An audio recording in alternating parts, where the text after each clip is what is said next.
Namazı batıl edən əməl namazda əli bağlamaqdır. Əqidəmizə görə, məzhəbimizə görə, imamlarımıza görə əleyhissalam bidətdir, haramdır. Hər kəs namazı əli bağlı qılarsa namazı avtomatik batıl olur. Əli bağlı namaz qılmaq ikinci xəlifə Ömərin qoyduğu bidətdir. Ömər hansısa bir məntəqəyə getmişdi xəlifə olduğu dövrdə.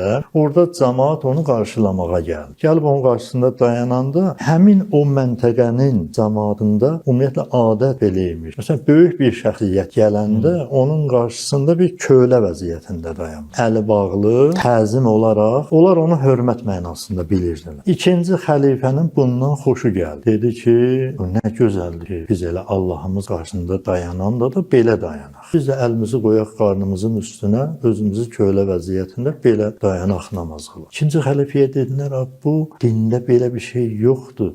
Düzdür, Allah qarşısında insan kölə vəziyyətində dayanmağı yaxşıdır, amma Peyğəmbərimiz belə namaz qılmayıb. Yəni ehtiyac olsaydı Peyğəmbərimiz buyurar ki, Allah qarşısında belə dayanın da.